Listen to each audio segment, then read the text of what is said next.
What is up, guys? Control here, and today's video is going to be part 2 of reviewing the cards from the adventure Descent of Dragons. And I will also post a gameplay video a little bit later on today as well, so look out for that. Anyways, let's get started. Winged Guardian, a 7-mana 6/8 Druid card that reads Taunt Reborn can't be targeted by spells or hero powers, and it's a beast. Honestly, a pretty decent card. There's really nothing that's wrong with this at all. It's just powerful. The Reborn's nice, and can't be targeted is obviously a really cool keyword. My big question is, how exactly are you going to play this in a viable Druid deck? That's my only problem with it, because in Wild, there's not really too much you can do with it. Maybe like Hadronox Druid, but the problem with that is, in all of the matchups you would want Witching Hour with that deck, you're just going to lose to the class that you're playing against. Like, you'd want Witching Hour against Mage, but they have Polymorph, they have Polymorph Boar, they have Kazakus Polymorphs and random spells that'll Polymorph anyways. So you don't really need the value that way in that deck at the moment, which means that this card's kind of problematic and hard to fit into a lot of lists, because usually you just be playing N'Zoth with that and hoping that would be good enough with your Taunt Druid in. Winged Guardian doesn't have a Death Rattle, unfortunately. It's Taunt Reborn, so you don't get that back with N'Zoth. So that means that that's not really the best fit right now. But potentially in the future, that could be a good fit if the meta stops favoring Mage, which would probably never happen. But if it does, then I can see Winged Guardian being somewhat viable. Next up is a very strong card, a 4-mana 2/3 pirate called Sky General Craig. It reads Taunt Battlecry. If you played a quest this game, summon a 4/2 parrot with Rush. So this is just a really strong card. I think the most obvious deck that you put it in right away is just Taunt Quest Warrior. Scales your quest, gives you a 4/2 parrot with Rush. And he's a pirate. You can put him in a lot of decks, a lot of Reno decks, because he is a taunt for 1, and 2, he's also removal. And he synergizes with Quest, so... And I'm thinking this is going to go in a deck that I'm not a huge fan of, which is Quest Reno Mage for sure, because, well, the deck doesn't have too many taunts, and this is 1. And it's just a 4-mana 2/3 with taunt that summons a 4/2 parrot with Rush, which is pretty good for removal. Don't get me wrong, it's just quite powerful, because you're usually going to clear whatever your opponent plays on turn 3 with this, or turn 4 with the parrot with Rush, and then have a 2/3 left over with Taunt, which doesn't sound that good, but start playing with it a little bit, and you'll realize, wow, this is actually kind of crazy.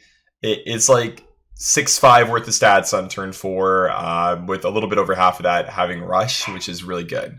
So for me, this card's super good so far, and I'm a big fan of it. Power level wise, at least, I'm not a big fan of it because of where it'll be played, but strength-wise, it's very strong and well-see play. Next up is Grand Lackey Urk, a 4-mana 2/3 neutral legendary that reads After you play a Lackey, add a Lackey to your hand. This card is really not that good. It's one that you'll evolve into off of Evil Miscreant sometimes and be happy with it, but otherwise, I don't really see it being run in any main decks. Maybe like in Quest Rogue for fun, if you want to play with more Lackeys, but that's a little bit of a reach, I think. Other than that, I don't really see this card being viable in Wild in most cases. Again, maybe sometimes good when it's like randomly generated for you off of Evolves or Discovers maybe, but for the most part, I don't think this will be a card that we'll see play in any main deck. Next up, 3-mana 2/5 Mage card that's an elemental called Arcane Amplifier. Reads your hero powers deal 2 extra damage. The odd Mage card of Destiny, gentlemen. That I don't even know if it's good enough for odd Mage, to be honest, but it does work in the deck for sure. I mean, for 5 mana, you gotta develop a 2/5 elemental and hero power for 4 damage, which is decent. But the stat line leaves a lot to kind of be desired, I would say. It's not aggressive, which is what the deck wants to be. It is healthy, though, so it will stick around in most cases. So, you got to weigh your options here. Do you want to have something that's going to stick around but not do that much damage? Amplify your hero powers? Like, are you playing a 3-drop to not really play it on turn 3, but to hold it as like kind of a 5-drop with the hero power, or even something that would be better a little bit later on in the game? You got to kind of weigh that. Personally, I think this card's decent. I'll definitely try it out in Odd Mage. I mean, it seems cool enough for that, but it doesn't seem like it's going to just define the archetype. Now, if this is an even card for even Mage, I mean, this would be bonkers, right? But obviously, at the 3-mana cost, it's not going to be the case, unfortunately. I think even if this is like a 4-mana 2/5, I would run this in even Mage, just because, well, 1-mana hero power is a lot more abusable, and obviously you get the Spirit card as well, so your hero power can target adjacent minions with the even Mage deck. So there would be a lot more synergy there than there is in Odd Mage right now. So I'm going to say this card's okay at best. And honestly, I don't think it's really going to end up fitting in like the best Odd Mage deck. But it is a cool card and potentially some synergy for like an elemental odd mage. Maybe you can play that, have a little bit of synergy with the hero power. Next up, Rising Wind, 2-mana Druid spell. It's a twin spell card that reads choose one, draw a card, or summon a 3/2 eagle. So you play this in your Quest Druid deck. It's like branching paths for the card draw, but you don't gain any armor. So if what you want to do is pay 2 mana to draw a card and summon a 3/2, boom, you got it. Overall, I'd say this card is a twin spell. It's cool, but summoning a 3/2 is not very good. This is a card that might see some play in standard maybe on like Quest Druids there, but in Wild, this card is so far from being good enough, it's not even funny. I mean, you could just play Branching Paths instead of this, and for 4 mana, draw 2 cards, or if you want, give your board +2 attack, or, you know, maybe gain 12 armor for 4 mana instead of summoning 2 3/2s or drawing 2 cards, potentially. Obviously, you can't compare every single card to another card, but, you know, in the context of Druid decks in Wild, they're pretty tight, and this taking up a slot would probably be something like the Branching Path slot, the Ferocious Howl slot, something like that.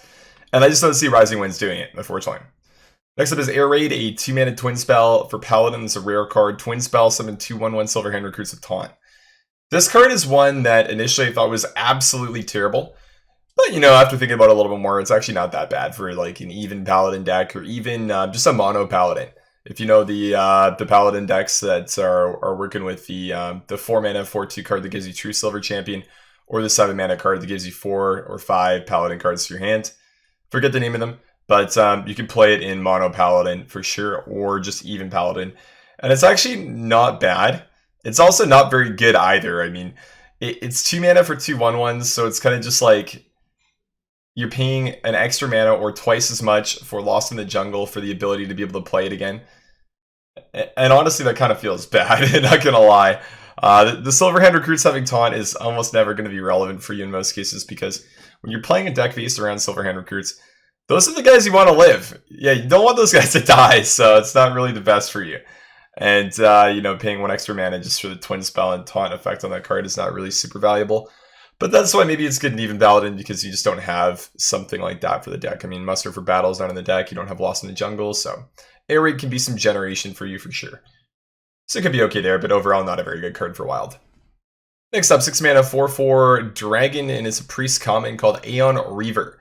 Battlecry, deal damage to a minion equal to its attack. I think this one's pretty sweet, and we'll see play based on discovers quite often. You will pick this quite a bit. And it might even see some main deck play in Reno Mage, or Reno Priest, sorry, for a little bit, because sometimes people play stuff like Bookworm just so they have more dragon activations, and this card is very, very similar to Bookworm, but it doesn't require to have you to have a dragon in hand. And I mean, obviously, it's only going to kill minions that have attack equal to their health, but, you know, maybe it'll damage something you traded with it on board and clear it. Or, you know, maybe just clear a Deathwing with it or something big like that later on in the game. But this card will, you know, see a few ripples of play in Wild. People will pick it up with Discovers. People try it out when it comes out. Honestly, it's a cool card. I dig it. It's not obscenely overpowered. I mean, if it was like a 6 mana 6/6, yeah, you play that in your deck, man. I mean, but as a 6 mana 4/4, it's like, this card's okay. It's just nothing, you know, super crazy. It's fair. It's balanced. Next up, 4 mana 1/4 Shaman Legendary Weapon, the Fist of Ra-Den. Looks pretty dope. Reads, after you cast a spell, summon a legendary minion at that cost, lose 1 durability. This card is trash. I don't really see Spell Shaman doing too much here. That being said, you can run it in even Shaman if you want. You know, cut a Splitting Axe for it. And, you know, when you play your Totemic Might, you can get a 0-cost legendary minion. I don't even think there's a 0-cost legendary minion. So when you play your Crackle, you can roll Nat Peggle. Maybe you just play this in like a Shadowwalk deck, though. That being said, though, I mean, what really big spells are you playing in that deck? Like Volcano? Yeah, Spell Shaman's not really a thing in Wild, so I mean, this isn't really going to do too much, I don't think. Interesting card, but again, maybe better in Standard than Wild. You know, maybe there's a new home found for this deck. I find that a lot of the bigger Shaman spells have the keyword Overload on them, the exception being like Earthquake, I guess. And that kind of makes it tough to do this kind of a deck or build around it, because a lot of them aren't game-winning or impactful enough to really make it so, you know, you're going to be in a good enough spot to kind of set yourself up for victory afterwards. So I find this card to be a little bit underwhelming for sure. Second to last is Eye of the Storm, a 10-mana Shaman spell that reads, summon 3 5/6 elementals with Taunt, Overload 3. This card is really, really expensive. The only time I ever really can think of this card being played in Wild is basically off of Haunting Visions. So you just discover this if you need a bunch of big taunts in a similar way to Reign of Toads. Could also get it off of Hagatha if you choose to run that in your Shaman deck. It's also very possible. Then Eye of the Storm could be good in that case. But otherwise, I don't really see it ever being played. Yes, you do get 3, 5, 6 elementals, but what does that really do for you? The answer is it overloads you for 3, and you will get Psychic Streamed and lose, or Plague of Flamed and lose. This is definitely one of the cards that's more suited towards standard, I would say. In Wild, there's too much removal that is too inexpensive for this to be run in a main deck, and it's also just not good enough.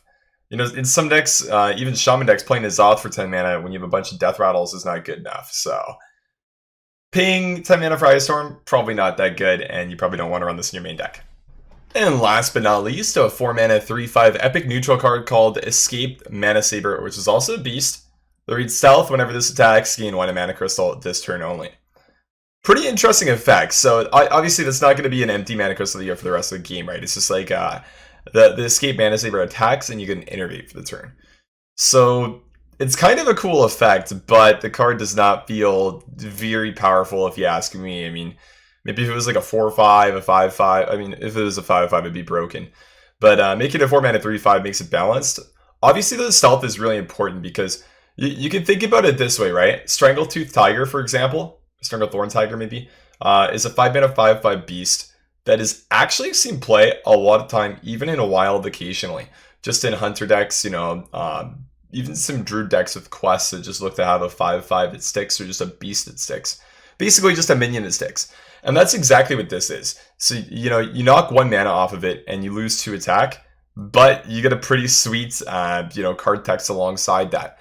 So if there's some really impactful 6-drop in your deck that you'd really like to play on turn 5, which, you know, most decks would prefer to play something that costs 1 more mana than they have available to them on any given turn, then this card could definitely work. It's just, what deck is really going to fit for Escape Mana Saber? Even like Reno Hunter, you know, I'm having a hard time trying to figure out what you would want to cut for it. But, you know, that's one way you could look at the card. You know, it helps you do something like that. Another way to look at it is it's actually decent removal that you pay for in advance because it has stealth. And stealth cards generally don't get removed unless, you know, there's fun cards like Plague of Flames in the metagame, which is probably in like 30% of all Wild games at higher ranks at minimum. And then in the other 30%, there's mages who play like Novas and Rays of Frost. But, you know, Rays of Frost can't target stealth minions, so we'll ignore that for now. But this card could actually be a lot better than it looks like it is at first. So I think this is one that like could see play. And, you know, I'll actually definitely test it out. I'm not sure in what deck exactly. I'm thinking something to do with Hunter. But, you know, anything really with Beast Synergy or any deck that really just wants 1 more mana crystal on turn 5 going into 6. Or if you're on coin, I mean, you can just play this on turn 4 and then, you know, attack. You go to your 5 on turn 5. And then you gain 1 crystal and you can coin go to 7 mana as well. So, you know, there's going to be some fun stuff you can do with this. The question is, how do you abuse it really? And that's going to be the, you know, the key factor in deciding exactly how good this card is going to be is how hard can you abuse it? How good is this 1 mana crystal going to be for you? And how much does your deck actually need a 4 mana 3/5 with stealth? I hope you guys enjoyed the review. Let me know what you guys think about it in the comments below and smash that like button.